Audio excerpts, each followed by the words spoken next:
குரு ஆஸ்ட்ரேலிய நேயர்கள் அனைவருக்கும் வணக்கம். கடக ராசிக்கான இந்த வாரத்துக்கான ராசி பலன் இந்த காணொலியை முழுதாக பாருங்கள். ஏதோ ஒரு செய்தி இந்த வாரத்துக்கான உங்களுக்கு தேவையாக இருக்கலாம். காணொலி முழுதாக பாருங்கள். அதாவது மே 31 ஞாயிற்றுக்கிழமையிலிருந்து ஜூன் 6ஆம் தேதி சனிக்கிழமை வரை கடக ராசிக்கான வாரப்பலன். இந்த வாரத்தில் கடக ராசிக்கு ஒரு வரலாற்று சிறப்புமிக்க வாரமாக தான் இருக்கும். ஏன்னா தொடக்கமே பௌர்ணமியாக இருக்குது. அப்புறம் ஜூன் 2 குரு பயிற்சி ஏற்படுது உங்கள் ராசிக்கு. அதனால் தீமைகள்லாம் குறைந்து கௌரவம் சிந்தனை பல மடங்கு அதிகரிக்கும். அதோடைய பார்வை பலத்தால் உங்களுடைய இடங்கள்லாம் வலிமை பெறுவதாக இருக்கும். ஒரு வருஷத்தில் இந்த வாரம் உங்களுக்கு சிறப்பான வாரமாக தான் அமையும். அந்த அடிப்படையில் பார்த்தீங்கன்னா மே 31 அன்றைக்கு பௌர்ணமி, மறுநாள் 1ஆம் தேதி. அந்த 2 நாளில் பார்த்தீங்கன்னா சந்திரன் உங்கள் ராசியிலேருந்து 5ஆம் இடம் விருச்சிகத்தில் இருக்குது. விருச்சிகத்தில் சந்திரன் ஒரு வித நீச்சம், அது பௌர்ணமியாக இருக்கின்றது. அதனால் பௌர்ணமி பலம் அதுக்கு இருக்குது. அதனால் நீச்சபங்க ராஜயோகம் கொண்டு தான் இருக்குது. அதனால் பிள்ளைகளால் மகிழ்ச்சி உண்டாகும். குலதெய்வ வழிபாடு இதெல்லாம் கை கொடுதா இருக்கும். உங்களை அறிவாற்ற சிந்தனை மேம்படும். ஒரு விதமான புத்தியில் தெளிவு இருக்கும். செவ்வாயும் பார்வையும் 8ஆம் பார்வையும் அவங்க வீட்டை பார்ப்பது இன்னும் ஆற்றல் வேகத்தை அதிகப்படுத்தி கொடுக்கும். இருந்து வாகனங்கள் செல்லும்போது கவனமான செல்லுங்கள். சனி 10ஆம் பார்வையாக உங்கள் 2ஆம் வீட்டை பார்ப்பது, உங்கள் 3ஆம் வீட்டை பார்ப்பதனால உங்கள் தைரியம் ஆற்றலில் ஒரு விதமான தோய்வு, ஒரு தனிமை உணர்வு ஏற்படுவதாக இருக்கும். உங்கள் 2ஆம் வீட்டிலே கேது இருக்கிறதுனால குடும்பத்தான வாக்கில் ஒரு விதமான எதிர்மறையான விஷயங்களை பேசுவதை தவிர்த்து கொள்ளுங்கள். மனதிலையும் ஒரு விதமான தனிமை விரக்தி வராமல் பார்த்து கொள்ளுங்கள். இதுக்கப்புறம் பார்த்தீங்கன்னா சந்திரன் 2ஆம் தேதி 3ஆம் தேதி, அதாவது செவ்வாய்க்கிழமை புதன்கிழமை, இந்த 2 நாள் பார்த்தீங்கன்னா சந்திரன் உங்கள் வீட்டிலேருந்து 6ஆம் இடமான தனுசு ராசிக்கு இடப்பெயர்வு ஏற்படுகிறது. குரு சுக்கிரனோட இணைந்து இல்லை, குரு 2ஆம் தேதி உங்கள் ராசிக்கு வந்துடுது. மிதுனத்தில் சுக்கிரனும் புதனும் இணைந்து உங்கள் தனுசை பார்ப்பது, அதில் இருக்க சந்திரனை பார்க்கறதுனால கணவன் மனை உறவு, காதல் கதை உறவு, நட்புகள் உறவுலாம் சிறப்புற்றே இருக்கும்.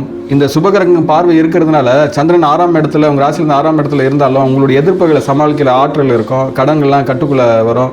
உங்கள் உத்தியோகத்தில் உங்களுக்கு கை ஓங்குவதாக இருக்கும். புதிய பொறுப்புகள் தேடி வருவதாக இருக்கும். அதாவது ஜூன் 2 குரு பயிற்சி இது பண்ணுறதுனால திடீர் பண வரவுகள்லாம் ஏற்படுவதாக இருக்கும். இதுக்கப்புறம் பார்த்தீங்கன்னா ஜூன் 4, 5, 6 தேதிகள்லாம் பார்த்தீங்கன்னா கலஸ்திர ஸ்தானத்துக்கு சந்திரன் 7ஆம் இடம் செல்வதனால வியாபாரத்தில் ஒரு லாபம் கிடைப்பதாக இருக்கும். நண்பர்கள் துணையாக இருப்பார்கள். 2வது ஜூன் 6ஆம் தேதி நைட்டுக்கு மேலே சந்திரன் 8ஆம் இடத்துக்கு கும்பத்துக்கு நுழைவதால் வார இறுதியில் அதாவது அடுத்த வார துவக்கத்தில் உங்களுக்கு சந்திராஷ்டமாக ஆரம்பிக்கும். அதனால் சனிக்கிழமை ஈவினிங் மேலே புதிய முடிவுகள், முதலீடுகள் இதெல்லாம் தவிர்த்து கொள்ளுங்கள். தொலைதூர பயணங்களும் தவிர்த்து கொள்ளுங்கள். சனிக்கிழமை ஈவினிங்கே சந்திராஷ்டமம் ஆரம்பிக்கதாக இருக்கும். சூரியன் உங்கள் வீட்டிலேருந்து 11ஆம் வீட்டில் இருக்கிறதுனால அரசு மற்றும் மூத்த சகோதரங்களோட நன்மைகள்லாம் கிடைக்க வாய்ப்புள்ளது. சுக்கிரன் உங்கள் வீட்டிலேருந்து 12ஆம் இடத்துல புதனோட இருக்கிறதுனால, மிதனத்தில் இருக்கிறதுனால ஆடம்பர செலவுகள், பிரயாணங்கள்லாம் அதிகரிக்கும். குரு பகவான் 2ஆம் தேதியில் உங்கள் வீட்டில் வர்றதுனால முகத்தில் ஒரு விதமான தெய்வ கடாட்சம்னு சொல்லுவாங்களா, அது ஏற்படும். ஆளுமையில் ஒரு முதிர்ச்சி உண்டாகும். இதுவரை இருந்த குழப்பங்கள்லாம் நீங்கி தீர்க்கமான முடிவுகளை எடுப்பீர்கள். 2வது 10ஆம் இடத்துலையும் செவ்வாய் இருக்கிறதுனால ஒரு விதமாக தலைமை பண்பு, லீடர்ஷிப்பு, எதையும் சாதிக்கிற அந்த ஒரு துணிவும் ஏற்படும். செவ்வாய் 10ல் இருக்கிறதுனால 11லேயும் சூரியன் இருக்கிறதுனால உச்சக்கட்ட நன்மைகள் கொடுப்பதாக இருக்கும். பதவி உயர்வு, ஊதிய உயர்வு, புதிய தொழில் தொடங்கிறதுக்கான முயற்சிகள் இதெல்லாம் இந்த வாரம் நல்லா கை கொடுவதாக இருக்கும். ரியல் எஸ்டேட் தொழில் செய்கிறவங்க, construction, uniform service, police, military துறையில் இருப்பவங்களாம் நல்ல லாபம் கொண்டு தான் இருக்கும். அதாவது 12ல் புதனும் சுக்கிரனை மறைந்து இருக்கிறதுனால சுப விரயங்கள்லாம் ஏற்படும். அது சுப விரயம்னா நகை வாங்குறது, வீடை புதுப்பிக்கிறது, கலைப்பொருட்கள்லாம் வாங்குறது, இதெல்லாம் ஒரு சுப விரயம்தான். ஒரு ஃபோனுக்கு ரீசார்ஜ் பண்ணுறது, இதெல்லாம் தொழில்நுட்ப சார்ந்த விஷயங்கள், இதெல்லாம் உங்களுக்கு பெரிதாக பாதிப்பு இல்லாமல் ஒரு விரயம் கொண்டதாக இருக்கும். 2வது ஏற்கனவே சொன்ன மாதிரி 2ல் கேது இருக்கிறதுனால ஒரு பேச்சில் ஒரு விதமான நிதானத்தை கடைப்பிடிங்க. 2வது உச்சகுரு உங்கள் ராசியில் இருந்து அதோடைய பார்ப்பதால் குடும்பத்தில் சுப காரியங்கள்லாம் தங்கு தடையின்றி நடக்கும். கணவன் மனைவி இருக்க அந்யுன்யெல்லாம் ஏற்படும். பிள்ளைகளால் சுப விசேஷங்கள்லாம் கை கொடுவதாக இருக்கும். அதாவது கடகராசிக்காரர்கள் ஜூன் 2ஆம் தேதி குரு பயிற்சி தான் ஒரு பெரிய ஒரு கிஃப்ட். அது பொதுவாக ஜீவனகுரு, ஜென்மகுரு ஜீவனத்தை கெடுக்குன்னு சொல்லுவாங்க. இது பொதுவான ஜோதிட விதி. ஆனால் குரு உச்சம் பெறும்போது இது தலைகீழான நன்மையை செய்யும். 2வது செவ்வாயும் 10ஆம் இடத்துல ஆட்சி இருக்கிறதுனால உங்களுக்கு ஒரு விதமான சாதகமான நீண்ட நாள் கனவுகள்லாம் நனவார்த்தான வாரமாக இருக்கும். பெரிய மாற்றம் தான் இந்த வாரம். குரு பயிற்சின்றது உங்கள் ராசிக்கு வர்றது பெரிய மாற்றம் தான். இருந்தும் ஜூன் 6ஆம் தேதி சந்திராஷ்டம ஈவினிங்கு, சனிக்கிழமை ஈவினிங்லேருந்து இருங்க. அதுக்கு முன்னாடியே முக்கியமான வேலைகளை முடித்து விடுங்கள். உங்கள் ராசியின் 3 நட்சத்திரக்கான பலன்கள் பார்த்தீங்கன்னா புனர்பூசம், குருவின் நட்சத்திரமான புனர்பூசம் 4ஆம் பாதத்தில் பார்த்தீங்கன்னா உச்ச குருவால் உங்களுக்கு விதமான அதிர்ஷ்டம் ஏற்படும், நிம்மதி உண்டாகும். பூச நட்சத்திரம், சனியின் பூச நட்சத்திரனால உதய உயர்வு, கௌரவம் மேம்படும்.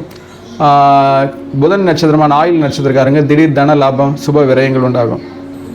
இந்த வாரத்துக்கான அதிர்ஷ்ட எண்கள் பார்த்தீங்கன்னா 1, 2, 9. அதிர்ஷ்ட திசை தெற்கு வடகிழக்கு. அதிர்ஷ்ட நிறம் வந்து வெள்ளை, வெளிர் மஞ்சள்.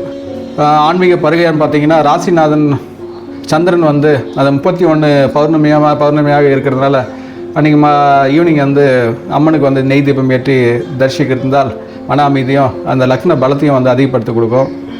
8ஆம் இடத்துல வந்து ராகு இருக்கிறதுனால வெள்ளிக்கிழமை ராகு காலத்தில் வந்து துர்க்கை அம்மனுக்கு எலுமிச்சை பழ தீபம் ஏற்றி வழிபடலாம். ஜூன் 2ஆம் தேதி குரு பயிற்சி இருக்கிறதுனால தட்சிணாமூர்த்தியை வந்து மஞ்சள் நிற ஆடை அணிந்து அவரை வணங்குவது நல்லது. கொண்டைக்கடலை தானம் செய்து வழங்குவது சிறப்பு. அதனால் கடகராசிக்காரர்களாக தாங்கள் இந்த வாரம் தங்கள் வாழ்வில் அனைத்து வளங்களும் பெற்று சிறப்புடன் வாழ எல்லாம் உள்ள அந்த இறைசக்தி நான் பிரார்த்திக்கின்றேன். இக்காணொலி வந்து உங்கள் ராசி கொண்ட நட்பு வட்டத்திலும் உறவு வட்டத்திலும் பகிர்ந்து கொள்ளுங்கள். இதுவரை நம் சேனலை வந்து சப்ஸ்கிரைப் செய்யலாம், சப்ஸ்கிரைப் செய்து கொள்ளுங்கள். உங்கள் ஆதரவை வந்து இந்த சேனலுக்கு தொடர்ந்து வழங்குமாறு அன்புடன் கேட்டுக்கொள்கின்றேன். தாங்களும் தங்கள் அன்பு குடும்பமும் வாழ்க வளமுடன்.